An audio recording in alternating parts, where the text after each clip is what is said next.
본문 말씀은 예수님께서 12제자를 세우시고 그들에게 전도하러 보내신 것과 오병이어의 이 두 말씀 사이에 끼어져 있는 일종의 사파와 같은 말씀입니다. 예수의 이름이 드러난지라 이렇게 시작을 하고 있습니다. 지금 예수님의 사역은 온 세상을 뒤흔들어 놓고 있지 않습니까? 그 이유로는 첫 번째는 예수님의 가르침일 것이고 두 번째로는 병고침일 것입니다. 세상에 어느 누가 이렇게 말씀이 기이하고 또한 말씀을 잘 가르칠 수가 있단 말입니까? 또한 어느 누가 이렇게 모든 병을 다 고칠 수가 있겠습니까? 귀신도 한마디에 물러갔다. 이것은 그들에게 가장 큰 충격이었을 것입니다. 그러니 주님의 이름이 자자하게 세상에 퍼진 것입니다. 그때 백성들이 예수님에 대해 가지고 제마다 평가를 하기를 시작한 것입니다. 이 평가가 본문 말씀의 전반부의 말씀입니다. 먼저 헤롯이 어떻게 평가하는가를 한번 살펴보겠습니다. 여기서의 헤롯은 동명이인이 너무나도 많아가지고 참 헷갈리기도 합니다. 사실 헤롯이란 이름은 왕조의 이름과 같은 것이지 않습니까? 그래서 헤롯 누구누구 이렇게 이름까지 밝혔다면은 저희들이 덜 헷갈릴 것인데 그렇게 기록하고 있지 않죠. 신약에는 총 6명의 헤롯이 등장을 합니다. 그 가운데서 3명만 잠깐 살펴보겠습니다. 첫 번째 헤롯은 예수님께서 태어나실 당시의 왕, 소위 헤롯 대왕이라고 칭하는 사람입니다. 그가 죽자 바로 등장한 이름이 마태이 2장에 보면은 아켈라오입니다. 헤롯 아켈라오입니다. 두 번째 헤롯이죠. 거기에 보면은 헤롯 대왕이 죽자 주의 사자가 요셉에게 이집트의 피신해 있던 요셉에게 등장을 합니다. 나타나가지고 돌아가라고 그렇게 말하지 않습니까? 그랬더니 요셉이 돌아가기를 두려워합니다. 왜냐하면은 자기가 돌아가야 할 그 땅에 누가 다스리고 있냐 하면은 폭군 아켈라오가 다스리고 있었기 때문입니다. 그래서 돌아가기를 주저하니까 주의 사자가 꿈에 다시 나타나서 갈릴리 지방으로 가라고 한 것입니다. 그래서 예수님께서 갈릴리 지방에 있는 나사렛에서 자라게 되신 것입니다. 이 아켈라오 뒤를 나중에 총독들이 있게 되는데 다섯 번째의 총독이 그 유명한 본디오 빌라도입니다. 세 번째 헤롯이 본문의 헤롯 안티파스입니다. 그는 두 번째 헤롯 아켈라오의 친동생입니다.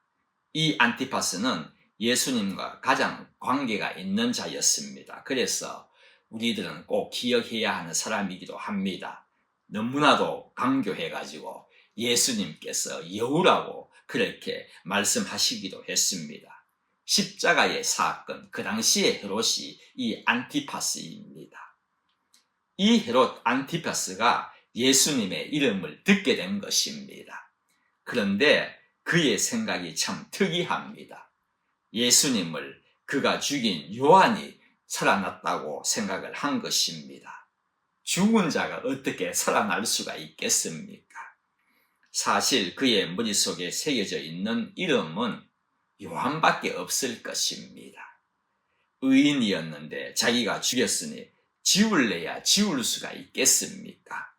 그런데 이런 엉뚱한 생각을 가진 자는 이 헤롯뿐만이 아니라 백성들도 마찬가지였습니다.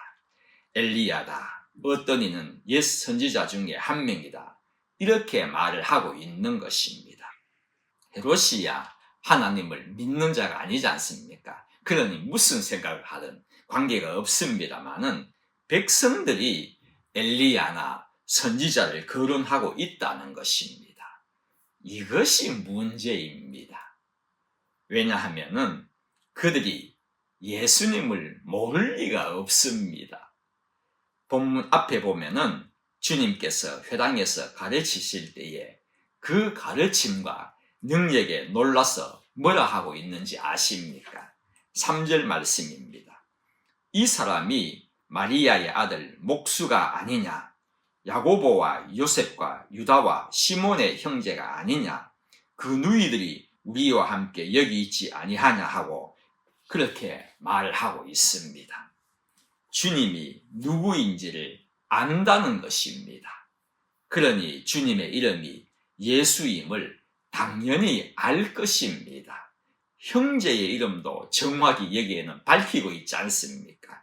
형제의 이름을 알면서도 예수님의 이름만 속 빼놓고 그렇게 모를 리가 있겠습니까? 그런데도 엘리야라는 둥, 선지자의 한 명이라는 둥, 영 엉뚱한 소리를 하고 있다는 것입니다. 이들 가운데에는 예수님과 같이 소꿉장난 치고 놀던 사람 왜 없었겠습니까? 같은 회당에서 같이 율법을 납비로부터 배운 자들 있었을 것입니다. 그런데도 문제는 주님을 예수님으로 보지 못하고 있다는 것입니다. 여하튼 이 난리법석인 상황에 헤롯 안티파스는 자신이 목을 벤 요한이라고 하면서 죽이게 된 경위를 적어놓은 것이 본문의 후반부의 말씀입니다. 17절에 보면은 헤롯이 자기 동생, 정확히는 이복 동생입니다. 앞서 말씀드렸듯이 본문의 이 헤롯은 헤롯 대왕의 아들입니다. 헤롯 대왕은 아내를 10명이나 두었기 때문에 이복 동생이 있을 수 있지 않습니까? 이복 동생 빌립의 아내 헤로디아와 부정하게 결혼했다는 것을 요한이 질책을 한 것이지 않습니까? 요한이 질책했다는 것은 대단한 용기였을 것입니다. 요한은 평민이고 안티파스가 누구입니까? 그 지방을 다스리던 왕이었지 않습니까? 안티파스가 요한에게 찾아가 가지고 상담을 하다 보니까 이러한 지적을 받은 것은 아닐 것입니다. 명백한 큰 죄이기 때문에 요한이 직접 찾아가서 그렇게 말한 것일 것입니다. 다윗같이 신앙이 있는 왕도 아닌데 나단 선지자와 같이 잘못을 꾸중을 한 것입니다. 요한 참 대단한 용기 아니겠습니까? 우리는 여기서 그의 용기도 대단한 것이지만 더 중요한 것을 배워야 합니다. 요한은 이방인에게도 율법을 적용시켰다는 것입니다. 이방인 왕에게야 근친상간이건 여자 하나 취하는 것은 아무 일도 아닐 것입니다.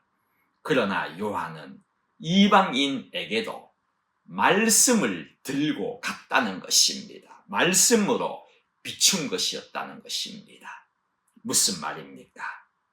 우리 하나님의 말씀은 세상의 모든 사람이 호흡이 있는 사람이라면 이방인이건 유대인이건 믿는이건 불신자이건 모두가 순종해야 하는, 지켜야 하는 진리의 말씀이라는 것을 저희들에게 알려주는 장면입니다. 이 질책에 대한 반응을 19절에서 20절까지 기록을 하고 있는데 헤롯 왕과 그의 아내가 된 헤로디아의 반응은 너무나도 극명하게 다릅니다. 19절에서 이렇게 기록을 하고 있습니다. 헤로디아가 요한을 원수로 여겨 죽이고자 하였으되 하지 못한 것은 20절입니다. 헤롯이 요한을 의롭고 거룩한 사람으로 알고 두려워하여 보호하며 또 그의 말을 들을 때에 크게 번민을 하면서도 달갑게 들음이러라.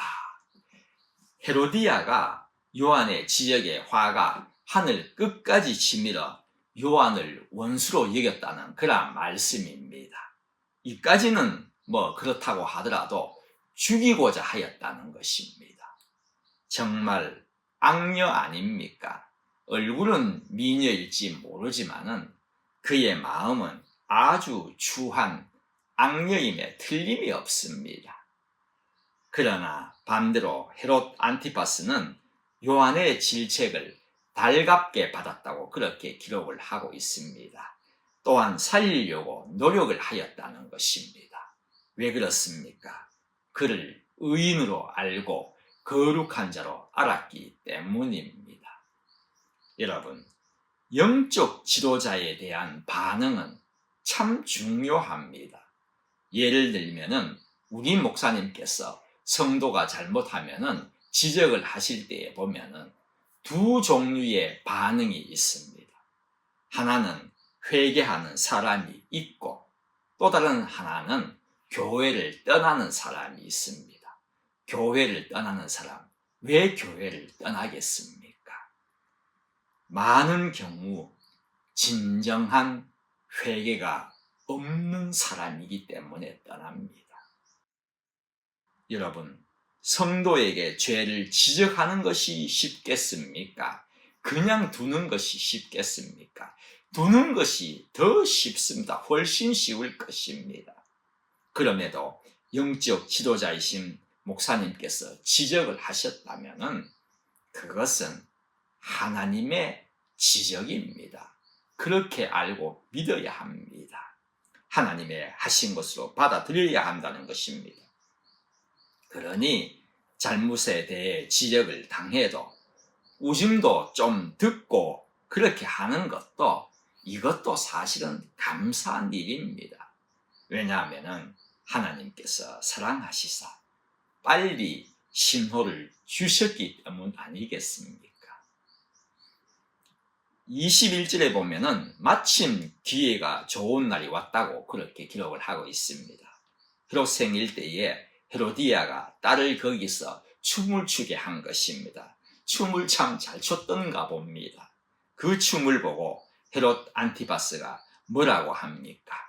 내가 원하는 것을 내게 구하라. 내가 주겠다. 그렇게 말을 하고선 또 맹세를 합니다. 무엇이든지 내가 내게 구하면 내 나라의 절반까지라도 주겠다고 그렇게 말을 하지 않습니까? 여러분, 왜 헤롯이 이 말을 했을 것 같습니까? 무엇이 이렇게 말하도록 했다고 생각이 되십니까?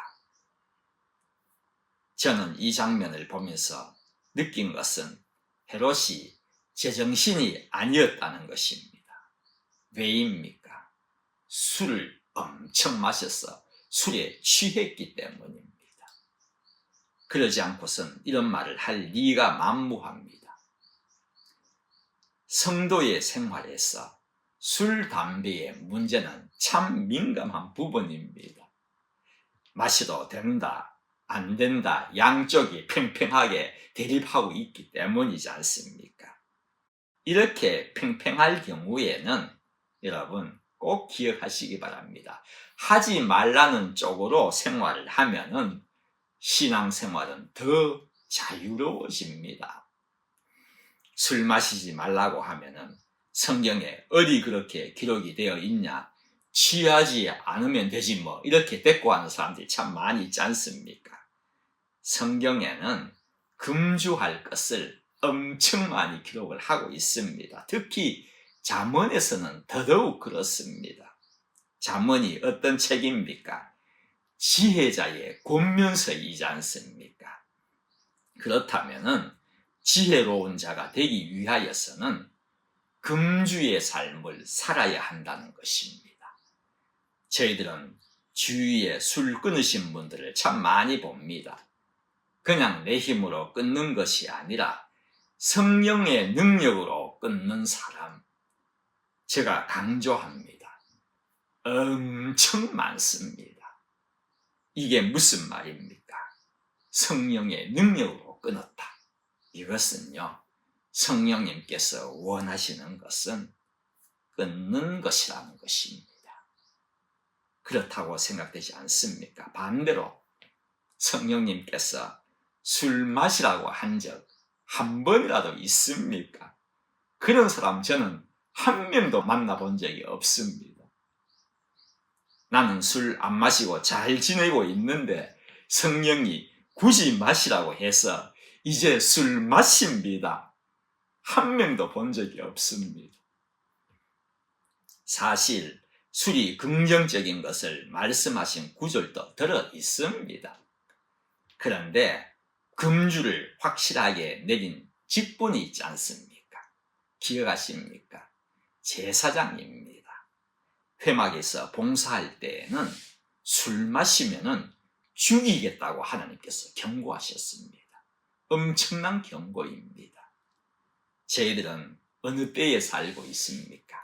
신약에 살고 있지 않습니까? 신약의 시대이지 않습니까? 이 신약의 시대, 베드로가 뭐라고 했습니까? 저희들이 왕같은 제사장이라고 그렇게 말했지 않습니까?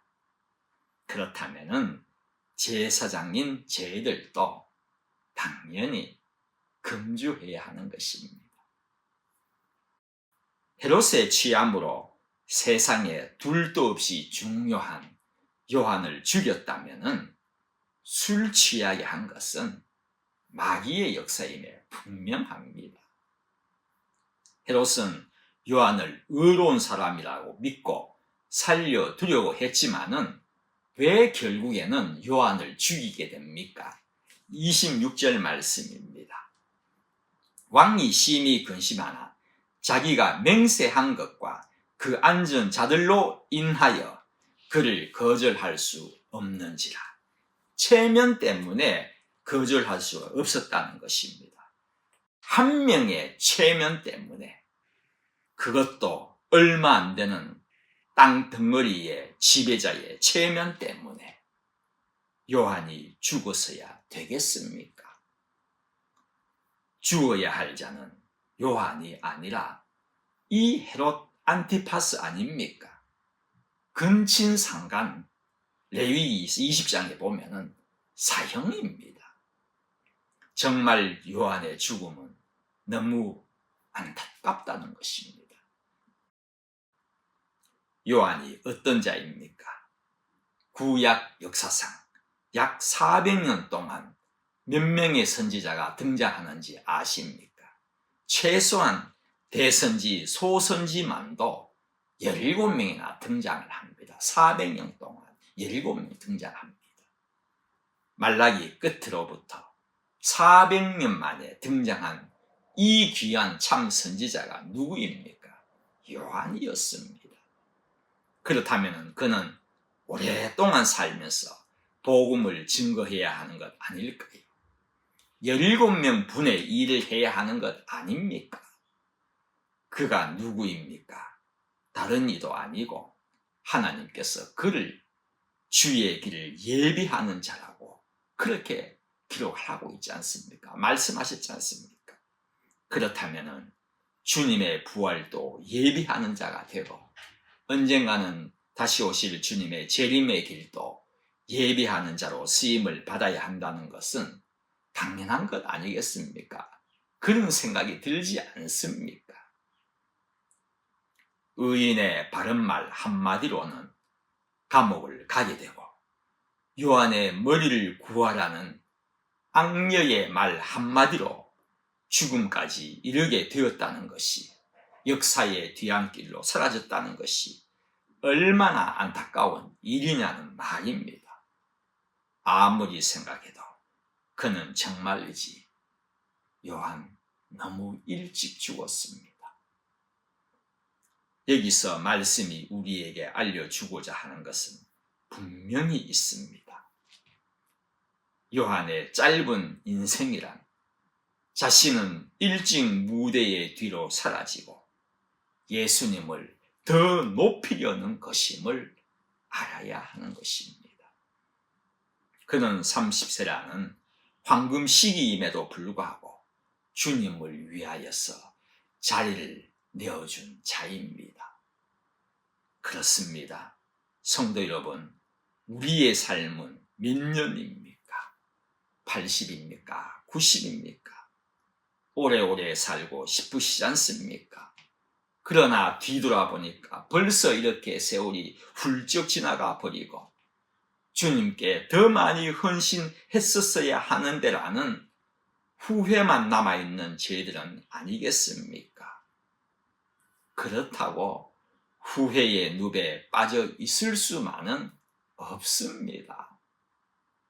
저희들은 요한과 같은 죽음으로써 주님을 높여 드릴 수는 없지만 우리에게는 아직도 생명이 있다는 것은, 생명을 주셨다는 것은 우리의 삶을 통하여서 주님을 높여드리면 되는 것이지 않습니까? 그렇습니다. 80, 90까지 내가 더 오래 살면서 가족과 함께 행복하게 살 수 있기에 감사이기도 하지만은 그보다 나를 통하여 그만큼 주님을 더 높일 수가 있기에 우리에게 또한 감사인 것입니다. 더 많은 세월 동안 주님을 높일 수 있다는 것은 우리에게는 또한 하나님의 축복입니다. 기도드리겠습니다. 하나님, 요한의 죽음은 너무나도 안타까운 죽음이었습니다. 그러나 그의 죽음을 통하여서 주님을 더 높였다면 그보다도 더 감사한 일이 어디에 있겠습니까? 저희들도 주님을 높이는 자가 되기를 원합니다. 남은 우리의 인생 무엇보다도 주님의 이름을 전함으로써 주님을 높이는 자들이 되게끔 인도하여 주십시오. 오늘의 저희들의 기도에도 변함없이 응답하여 주실 것을 믿으며 감사드리며 예수님의 이름으로 기도드립니다. 아멘.